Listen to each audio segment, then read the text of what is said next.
Hi, my name is Pooja Joshi, founder and creative director of Ocell Luxury. The brand was founded in 2015 with its first production coming out in 2016, and the brand was inspired by the want to provide limited edition luxury goods into the Kenyan market that are also made in Kenya. All our raw materials, well, most of our raw materials are sourced locally with a select few coming from abroad, but all our production happens within the country with third-party producers, which essentially makes it more or less made in Kenya. The brand has been in business nearly 5 years now, and our product range includes leather goods such as messenger bags, tote bags, clutches, passport holders, wallets, as well as accessories such as pocket squares, bow ties, lapel pins, scarves. And currently I am exploring home items to add into the product portfolio. Product design is inspired by the want to be minimal but also fun. So if you look at some of our leather goods, for example, the design on the outside is very minimal, very simple, very neat.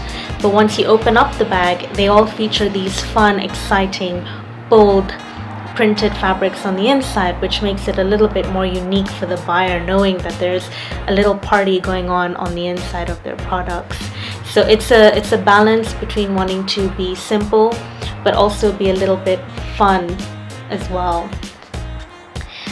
The company is financed by Self, and every year money is pumped back in to help add to the product portfolio and put goods out there to market.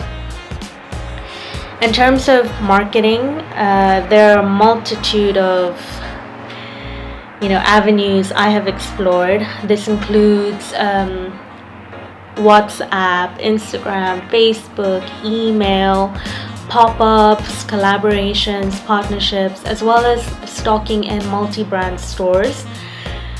And all of them work in their own unique way.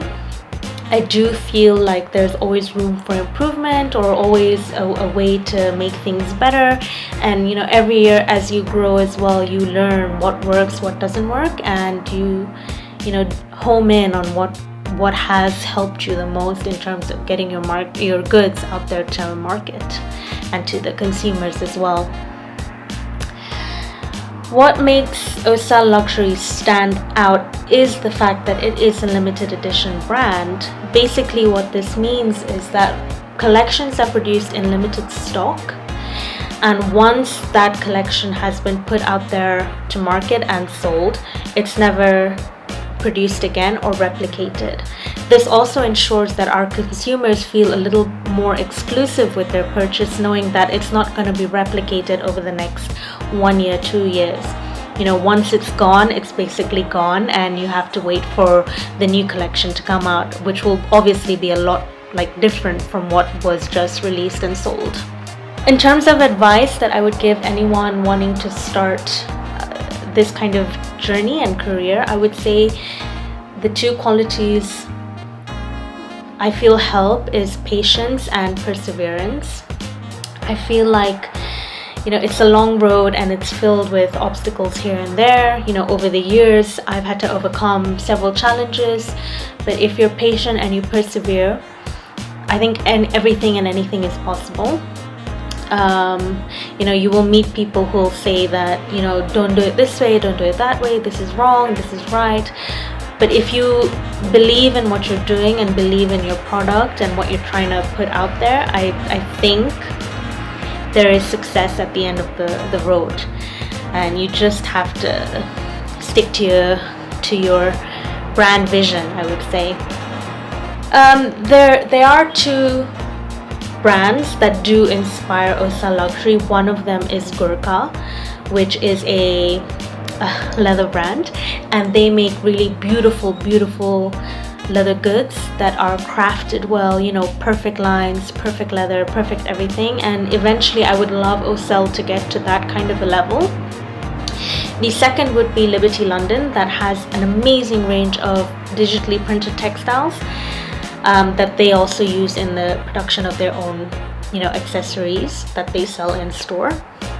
and print pattern, simple, beautiful leather. Those are two things that I try to encompass into the brand as often as I can. So those are the two companies I say would inspire Ocell Luxury the most. In terms of lessons that I'm learning during this business season, I do think one of the biggest ones is having to think outside the box.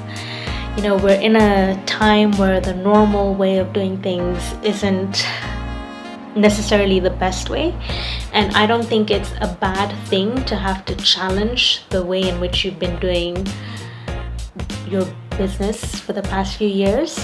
I think there's a lot of room for growth, especially during this time.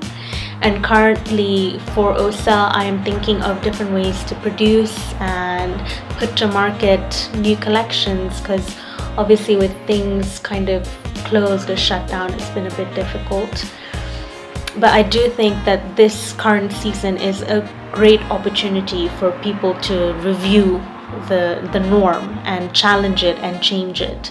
And I think that could be a very good thing going forwards.